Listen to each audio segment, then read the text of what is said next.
Comics. I'm Evil Mike, or Mike if you prefer, and I got a review for you today from Top Cow Productions and Image Comics. We're going to be talking about Destiny Gate, issue number 2, written by Cady, art by Christian Dibari, colors by Simon Gough, and the letters by Peteri. But before we get started, please like, comment, subscribe on this guy's channel. It does help. It's all free, doesn't cost you anything. It's just interaction between me and you. You might want to hit that bell, because you never know when I will be dropping reviews. I don't have a schedule, but it will keep you in touch when I do drop one. So Destiny Gate, right? Basically, we're following this guy named Mitchell. He has stumbled into Destiny Gate, and that's kind of, you know, all we got from the first one, right? If you want a further explanation, I highly suggest rereading or reading the first issue, or checking out my review on the first issue. But basically, we are on a train. We get a little description right here, but we got Mitchell, and he's on this train, and he's trying to figure out how to get off the train. That's the sum of where we are, but that's not. That's kind of. He's in Destiny Gate, and we're gonna find out kind of what Destiny Gate is. And he's kind of seen a little bit, you know, from the first part. He fought some like shadowy looking weird figure, I don't know, thing, monstrous looking. So he's checking out the train, and all of a sudden the train starts going backwards. He's like, well, I guess that makes sense, you know. We go forward and we meet this guy, the conductor. The conductor explains that he can't get him out of his present, you know, predicament. He can't take him back. He can't take him forward. He's just here to like make sure he stays in line, kind of thing, and kind of explain the rules. But Mitchell kind of shrugs it off and explains he doesn't need it.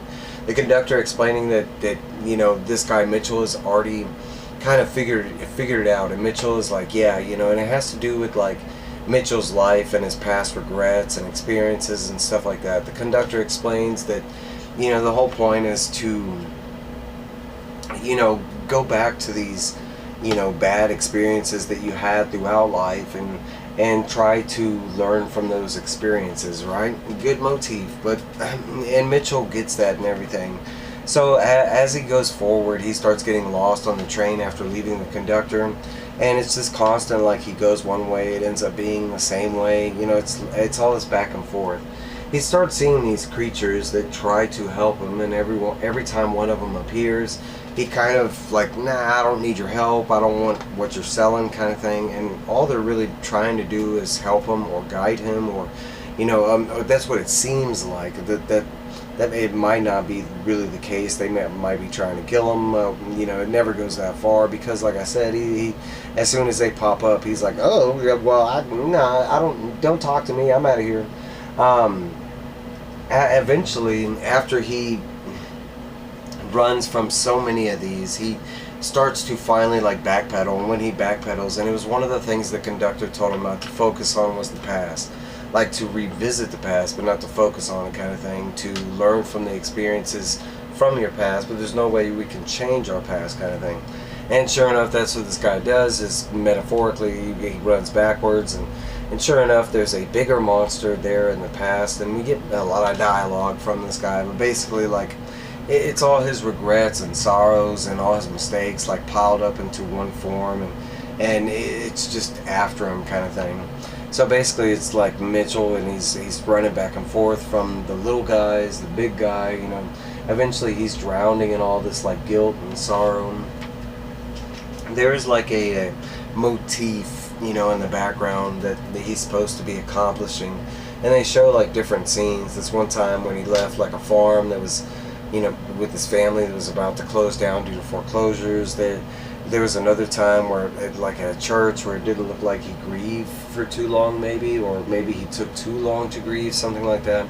But they're just past experiences that he didn't do so well, or, you know, maybe didn't make the right choices, kind of thing. And it's the play on the book, like, you know, he's going through and he's re-experiencing his past experiences. The whole point of the book is he's supposed to be learning from this, you know, and as it goes through, like running back and forth from the monsters and stuff like that, it kind of makes it look like he's not really, because every time something comes up, he's bullheaded to rush into stuff. He doesn't wait.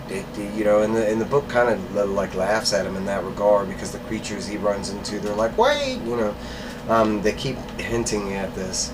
Eventually, from like kind of running in circles for a good minute, you know, longer than a good minute, but eventually he does get tired of this, and finally figures out what he's supposed to do. Instead of, you know, running away from all this, he does finally rush forward, you know, in fear of death or whatever, and he's like, screw it, you know, I'm just gonna let it drown me, kind of thing. We get this cool scene with the train, like, you know, being sucked into this you know, just massive watery hole kind of thing.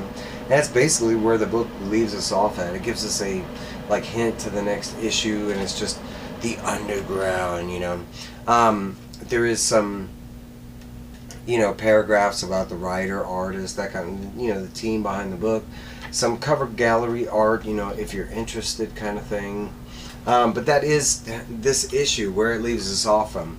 I could say I was still on the you know, I wasn't sure if I was going to continue on. I think it's only a 4-issue series, if I'm not mistaken. It's supposed to be like, it was supposed to be a game, and they made it into a comic thing. I really, at this point, so far, I don't see it being a game. As far as a comic, I can dig it, you know, but we kind of need to pick up the pace. I can say that kind of thing. We're in the 2nd issue, and we're still kind of repetitively going over the same thing. But that might be this guy Mitchell. He just might be, you know, just running in circles for a reason. I don't know. But that is my review on Destiny Gate, issue number 2. Let me know down below in the comments what you are thinking about this, you know, series, this particular review, anything you want to let me know. I'm still digging it. It's still on my pull list, but it's kind of one of those things where it's been an okay read. I needed to kick in gear, kind of thing, to win me over. But that is my review, guys. I will let you go. Thank you for watching if you made it this far. If you haven't already, hit that like button. Alright, guys. Bye!